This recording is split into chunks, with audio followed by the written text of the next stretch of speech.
இன்ஃபோடெயின்மென்ட்டுக்கு வரவேற்கிறோம். இன்று நாம் பூமியில் மிகவும் புதிரான இடங்களில் ஒன்றான பெர்முடா முக்கோணத்தின் மர்மங்களில் ஆழமாக மூழ்கிவிடுகிறோம்.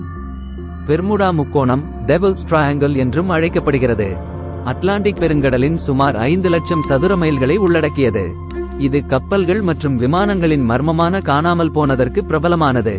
20ஆம் நூற்றாண்டின் முற்பகுதியில் விவரிக்க முடியாத மறைவுகள் பற்றிய அறிக்கைகள் வெளிவரத் தொடங்கிய போது மர்மம் தொடங்கியது.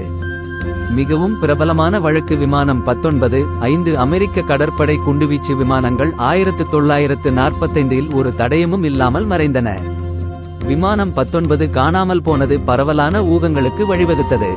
அவர்கள் ஒரு விசித்திரமான நிகழ்வால் பாதிக்கப்பட்டார்களா அல்லது இன்னும் சாதாரணமான விளக்கம் இருந்ததா? கோட்பாடுகளுக்குள் செல்வோம்.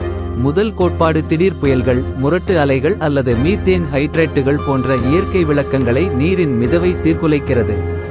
பெர்முடா முக்கோணம் கணிக்க முடியாத வானிலை மற்றும் சக்தி வாய்ந்த புயல்களுக்கு வாய்ப்புள்ள பகுதியில் அமைந்துள்ளது. இந்த புயல்கள் விரைவாக தோன்றி மறைந்துவிடும். இது வழிசெலுத்தலை துரோகமாக்குகிறது. மீத்தேன் ஹைட்ரேட்டுகள் மற்றொரு இயற்கை விளக்கம். கடலுக்கு அடியில் உள்ள இந்த உறைந்த மீத்தேன் பாக்கெட்டுகள் திடீரென வாயுவை வெளியிடும் போது அவை நீரின் அடர்த்தியை குறைக்கலாம். இதனால் கப்பல்கள் வேகமாக மூழ்கிவிடும். ஆனால் எல்லா கோட்பாடுகளும் இயற்கையானவை அல்ல. சிலர் வேற்றுக்கிரக ஈடுபாடு அல்லது பிற அமானுஷ்ய விளக்கங்களை பரிந்துரைக்கின்றனர். ஆம், யுஎஃப்ஓக்கள் மற்றும் ஏலியன் கடத்தல்கள். வேற்று கிரகவாசிகள் பெர்முடா முக்கோணத்தை ஒரு நுழைவாயிலாக அல்லது தங்கள் நடவடிக்கைகளுக்கான தளமாக பயன்படுத்துகிறார்கள் என்று சிலர் நம்புகிறார்கள். இருப்பினும் இந்த கூற்றுக்களை ஆதரிக்க உறுதியான ஆதாரங்கள் எதுவும் இல்லை. காணாமல் போனவர்களுக்கு எந்த ஒரு விளக்கமும் இல்லை என்பதை பெரும்பாலான விஞ்ஞானிகள் ஒப்புக்கொள்கிறார்கள். மனித தவறு, உபகரணங்கள் செயலிழப்பு மற்றும் இயற்கை நிகழ்வுகள் அனைத்தும் சம்பவங்களுக்கு பங்களிக்கின்றன. பெர்முடா முக்கோணம் கடலின் மற்ற பகுதிகளை விட ஆபத்தானது அல்ல என்று நிபுணர்கள் தெரிவிக்கின்றனர்.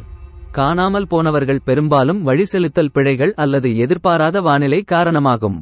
தொழில்நுட்பத்தின் முன்னேற்றங்கள் மற்றும் கடலை பற்றிய சிறந்த புரிதல் ஆகியவை சமீபத்திய ஆண்டுகளில் சம்பவங்களின் எண்ணிக்கையை கணிசமாக குறைத்துள்ளன. முடிவில் பெர்முடா முக்கோணம் ஒரு கண்கவர் தலைப்பாக இருந்தாலும் அதை விமர்சன மனதுடன் அணுகுவது முக்கியம். கடல் பரந்த மற்றும் கணிக்க முடியாதது மற்றும் சில நேரங்களில் எளிமையான விளக்கங்கள் மிகவும் சாத்தியம்.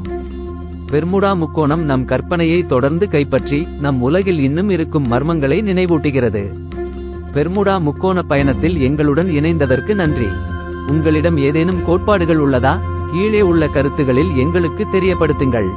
இந்த வீடியோவை நீங்கள் ரசித்திருந்தால் அதை ஒரு தம்ஸ் அப் கொடுத்து மேலும் சுவாரஸ்யமான உள்ளடக்கத்திற்கு குழு சேரவும். அடுத்த முறை வரை ஆர்வமாக இருங்கள்.